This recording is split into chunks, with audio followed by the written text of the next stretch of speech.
Hello दोस्तों। तो मैं आप लोगों के सामने इलेक्ट्रिक फील्ड से रिलेटेड एक नया क्वेश्चन लेकर आया हूँ। ठीक है ना। अभी तक आप लोगों ने पॉइंट चार्जेस से रिलेटेड क्वेश्चन किए थे। ठीक है ना। पॉइंट चार्ज अगर हो तो उसके वजह से किसी डिस्टेंस r पर कोई इलेक्ट्रिक फील्ड आपको निकालना हो उस चार्ज की वजह से। ठीक है ना। मान लीजिए आपको चार्ज डिस्ट्रीब्यूशन दिया हो, ठीक है ना, कंटिन्यूअस चार्ज डिस्ट्रीब्यूशन दिया हो, लीनियर चार्ज डिस्ट्रीब्यूशन दिया हो, जैसे लीनियर हो या सरफेस चार्ज डिस्ट्रीब्यूशन हो या वॉल्यूम चार्ज डिस्ट्रीब्यूशन हो, उससे रिलेटेड क्वेश्चन कैसे बनते हैं। ठीक है।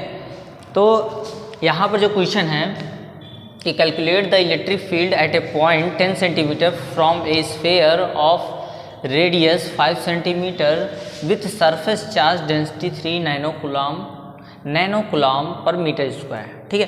तो सबसे पहले हम चार्ज डेंसिटी के बारे में समझते हैं। जैसे आपका लीनियर चार्ज डेंसिटी होता है, ठीक है, लीनियर चार्ज डेंसिटी अगर होता है इसको हम लैम्डा से डिनोट करते हैं। लैम्डा इक्वल टू होता है Q/L। ठीक है। तो वैल्यू हो गया कूलम पर मीटर। ठीक है। इसका यूनिट हो जाएगा। अगर चार्ज लीनियरली डिस्ट्रीब्यूटेड है, अगर चार्ज आपका लीनियरली डिस्ट्रीब्यूटेड है तो उससे ये आपका लीनियर चार्ज डेंसिटी बनता है कि charge per unit length is known as linear charge density. ठीक है। तो ये एक लाइन में मान लीजिए L लेंथ में Q चार्ज डिस्ट्रीब्यूटेड है। ठीक है। तो चार्ज पर यूनिट लेंथ क्या हो जाएगा, लीनियर चार्ज डेंसिटी हो जाएगा। ठीक है। तो इससे रिलेटेड जो इलेक्ट्रिक फील्ड आता है, मान लीजिए किसी r डिस्टेंस पर मुझे पॉइंट P पर इलेक्ट्रिक फील्ड अगर निकालना है तो E इक्वल टू होता है 1/4πε0 इंटीग्रेशन। देखो यहाँ पर हम जो इलेक्ट्रिक फील्ड का फार्मूला निकालते हैं वो एक किसी पॉइंट चार्ज की वजह से होता है, लेकिन यहाँ पर कंटिन्यूअस चार्ज डेंसिटी है। ठीक है। तो यहाँ पर इंटीग्रेशन आपको करना पड़ेगा पूरे लेंथ के लिए। ठीक है। तो यहाँ क्या हो जाएगा, λ/r² dl। ठीक है। यहीं अगर मान लीजिए अगर सरफेस चार्ज डेंसिटी होता, ठीक है, सरफेस चार्ज डेंसिटी की अगर बात करते हैं तो सरफेस चार्ज डेंसिटी कहने का मतलब एरिया की बात होगी। अगर सरफेस का बात हो रहा है इसको हम सिग्मा से डिनोट करते हैं। ठीक है। किससे डिनोट करते हैं, सिग्मा से। तो charge per unit area coulomb per metre square unit हो गया। Charge per unit area is known as surface charge density. ठीक है। किसी एक सरफेस पर मान लीजिए किसी एक सरफेस पर चार्ज डिस्ट्रीब्यूट है। ठीक है। ठीक है। इसका टोटल एरिया A है। ठीक है। और इस पर Q चार्ज डिस्ट्रीब्यूटेड है तो ये आपका हो जाएगा सिग्मा। ठीक है। तो मान लीजिए किसी पॉइंट P पर, यहाँ से r डिस्टेंस में किसी पॉइंट P पर हमें इलेक्ट्रिक फील्ड निकालना है तो इसका फार्मूला हो जाएगा सेम वही चीज़। यहाँ लैम्डा की जगह क्या हो जाएगा, सिग्मा हो जाएगा, और dl की जगह यहाँ dA हो जाएगा 1/4πε0। देखो इसका जो डेरिवेशन है आप थ्योरी में समझेंगे। ठीक है। यहाँ पे मैं न्यूमेरिकल करा रहा हूँ आपको। ठीक है। तो यहाँ हो जाएगा Q σ/r² dA। ठीक है। यहीं अगर वॉल्यूम चार्ज डेंसिटी की बात करें, किसकी बात करें, वॉल्यूम चार्ज डेंसिटी। ठीक है। वॉल्यूम चार्ज डेंसिटी मतलब यहाँ पर डिनोट करते हैं रो से। रो इक्वल टू हो गया Q/V। ठीक है। Per unit volume, charge per unit volume is known as volume charge density. Unit क्या हो जाएगा, कूलम पर मीटर क्यूब। ठीक है। Coulomb per metre cube. ठीक है।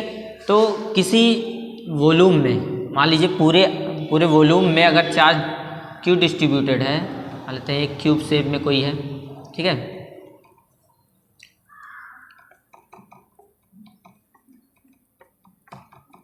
ठीक है। इसका वॉल्यूम मान लेते हैं V है और Q चार्ज इसमें किसके पूरे वॉल्यूम के अंदर क्या है, डिस्ट्रीब्यूटेड है। तो किसी पॉइंट P पर r डिस्टेंस पर है, किसी पॉइंट P पर अगर हमें इलेक्ट्रिक फील्ड की इंटेंसिटी निकालनी है तो इक्वल टू क्या हो जाएगा 1/4πε0 इंटीग्रेशन, यहाँ क्या हो जाएगा ρ/r² dV। ठीक है। ये हो जाएगा फार्मूला। ठीक है। तो ये तीन फार्मूले आपके अलग अलग क्वेश्चन में बन सकते हैं। जैसे आपको अगर लीनियर चार्ज डेंसिटी की बात करें तो ये वाला आप लगाइए लैम्डा वाला। ठीक है। अगर सरफेस चार्ज डेंसिटी की बात करें तो सिग्मा वाला आप लगाइए फार्मूला, और अगर वॉल्यूम चार्ज डेंसिटी की बात करें तो रो वाला आप लगाइए। ठीक है। सेम ही है। ठीक है। तो हमारे क्वेश्चन में क्या दिया, सरफेस चार्ज डेंसिटी, तो हम कौन सा लगाएंगे, सरफेस वाला। ठीक है, बाकी सब हम हटा रहे हैं।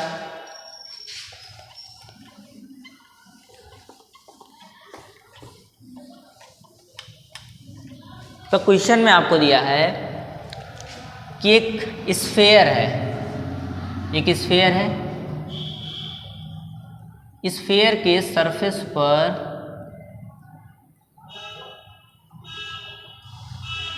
चार्ज डिस्ट्रीब्यूट है। अब कितना चार्ज है ये नहीं पता, लेकिन आपको इसका सरफेस चार्ज डेंसिटी दे दिया है 3 नैनो कूलाम पर मीटर स्क्वायर, ठीक है। और आपको रेडियस दे दिया है इसका रेडियस कितना दिया है, r दिया है 10 सेंटीमीटर, ठीक है। बोल रहा है 5 सेंटीमीटर, सॉरी 5 सेंटीमीटर आपको रेडियस दे दिया है। बोल रहा है कि इसे 10 सेंटीमीटर पर आपको इलेक्ट्रिक फील्ड निकालना है, ठीक है। 10 सेंटीमीटर डिस्टेंस पर आपको इलेक्ट्रिक फील्ड निकालना है। कोई भी कंडक्टर है तो उसके अंदर इलेक्ट्रिक फील्ड क्या होता है, 0, ठीक है। सरफेस चार्ज डेंसिटी की बात कर रहे हैं तो सरफेस से ही डिस्टेंस लेंगे, ठीक है। तो सरफेस से कितना डिस्टेंस पर, 10 सेंटीमीटर पर एक पॉइंट पी है जिससे हमें इलेक्ट्रिक फील्ड निकालना है। फार्मूला आप देख ही रहे हैं, E क्या है 1/4πε0 σ/r², ठीक है, इंटू dA। तो E=1/4πε0 इंटीग्रेशन σ/r² dA, ठीक है। देखो डिस्टेंस तो फिक्स है कि P 10 सेंटीमीटर पे ही पॉइंट P है, ठीक है। R कांस्टेंट, सिग्मा तो ऑलरेडी कांस्टेंट है, ये वैल्यू दे दिया 1/4πε0। जो कांस्टेंट है उसको बाहर कर लेते हैं, अंदर क्या बचेगा, इंटीग्रेशन dA। तो dA का इंटीग्रेशन करोगे तो पूरे एरिया की बात हो जाएगी। तो ये 1/4πε0 into Q/r² into A, area किसका, स्फीयर का, ठीक है। वैल्यू रखते हैं 1/4πε0 की वैल्यू क्या आ जाएगी 9 × 10⁹, ठीक है। Q क्या है, चार्ज, Q नहीं यहाँ पर सिग्मा, सॉरी यहाँ पर सिग्मा है, ठीक है। सिग्मा कितना है 3 नैनो कूलाम पर मीटर स्क्वायर। 3 नैनो कूलाम का मतलब 3 × 10⁻⁹, ठीक है, कूलाम में बदल के रखेंगे।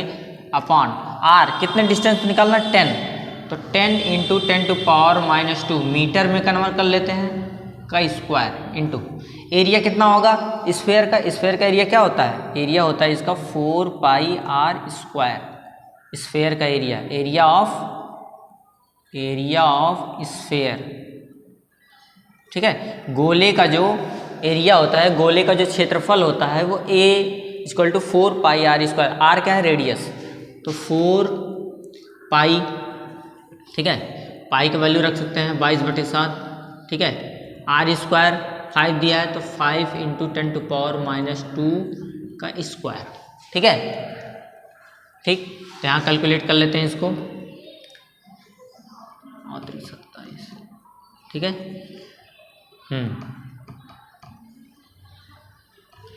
यहाँ का आ गया 25, ठीक है। 10⁻9 10⁻⁹ ये कैंसिल आउट हो जाएंगे, ठीक है ना, 0 हो जाएगा 1 हो जाएगा, ठीक है। इंटू यहाँ पर क्या हो जाएगा 10⁻⁴ हो गया, क्या हो जाएगा यहाँ पर 10⁻⁴। यहाँ नीचे करेंगे 100 का स्क्वायर, 10 का स्क्वायर 100 × 10⁻⁴, ठीक है। और नीचे क्या आएगा 7, 10⁻⁴ से कट गया 25 चौका 100, ठीक है। 4 से 88 कट गया 22, ठीक है, ठीक। तो ऊपर क्या हो जाएगा 27 × 22/7, ठीक है। 27 और 22 का गुणा कर लेते हैं, ठीक है, अलग से क्या हो जाएगा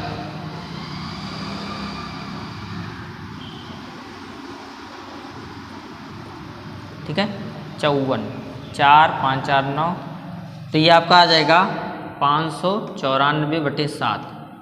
तो 7 7 4 7 8 56, 7 8 56 56 3, 7 3 7 4 28, 7 4 28, 8 6 14 60, 7 8 56, ठीक है।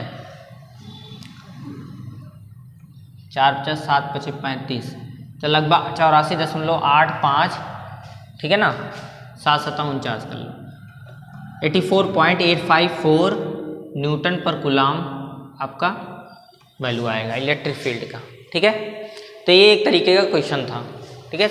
अगर कंटिन्यूअस चार्ज डेंसिटी की बात की जाए, कंटिन्यूअस चार्ज डिस्ट्रीब्यूशन की बात की जाए, तो इस तरीके के फार्मूले आपको यूज करके क्वेश्चन को सॉल्व करना है, ठीक है। धन्यवाद।